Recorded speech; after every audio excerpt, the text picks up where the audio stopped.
আসসালামু আলাইকুম। কেমন আছেন সবাই? আশা করি ভালো আছেন। বলুন তো, এটা কি তেলের পিঠা না আমের পিঠা?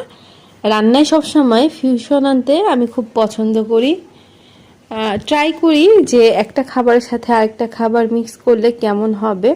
আমি আজকে আম দিয়ে তেলের পোয়া পিঠা বানাবো। এখন এটার জন্য আমি এখানে চালের গুঁড়ি নিয়েছি 1 কাপ, আটা নিয়েছি হাফ কাপ, চিনি নিয়েছি হাফ কাপ, লবণ নিয়েছি 1 চিমটি আর নারকেল কোড়া নিয়েছি 1/3 কাপের মতো। শুকনো উপকরণগুলোকে আমি ভালো করে মিশিয়ে নিলাম এবং এর সাথে আমি আর এখানে পুরো সমান সমান 1 কাপ পরিমাণ আমি আমের পিউরি দিয়েছি। আমটাকে আমি ভালো করে চিপে তারপরে চেলে নিয়েছিলাম যেন লাম্পসগুলো না থাকে। এই যে আমি মেখে নিয়েছি। প্রথমে আম দিয়ে মাখার পর একটু ঘন ব্যাটার হবে। এটাকে একটু পাতলা করার জন্য আমি এখানে হাফ কাপ পরিমাণ কুসুম গরম পানি দিয়ে দিলাম।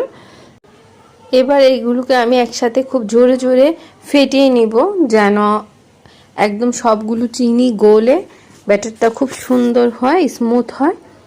এই তো এভাবে করে কয়েক মিনিট আমি এটাকে ফেটিয়ে নিলাম। এবার আমি চুলায় তেল গরম করে নিয়েছি। আর তেল দিলে একটি কড়াইতে তেলটা গরম করতে হবে। তেলের পিঠে এরকম পুরান কড়াইতে খুব সুন্দর হয়। আমি পরিমাণ মতো ব্যাটার দিয়ে দিলাম। এই তো দেখেন কিছুক্ষণের মধ্যে পুরীর মতো ফুলে যাবে। এত সুন্দর হবে পিঠাগুলো, দেখেই একদম চোখ জুড়িয়ে যায়। পিঠাটা একটু এবড়ো থেবড়ো হওয়ার কারণ হলো নারকেল আছে এটাতে। আপনারা যদি নারকেলটা বেটে দেন তাহলে আর এরকম হবে না। আমার প্রতিটা পিঠাই কিছুটা মুখ চোখ বের হয়ে গেছে, কারণ এটার মধ্যে নারকেল আছে। নারকেলটা যে পাশে আছে সে পাশে এরকম একটু বাঁকা হয়েছে।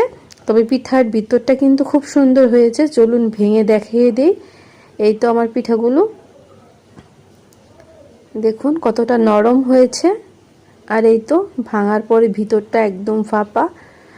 আশা করি রেসিপিটা ভালো লেগেছে। ভালো লেগে থাকলে অবশ্যই একটি লাইক দিয়ে যাবেন, আর যারা নতুন তারা সাবস্ক্রাইব করে যাবেন। ধন্যবাদ।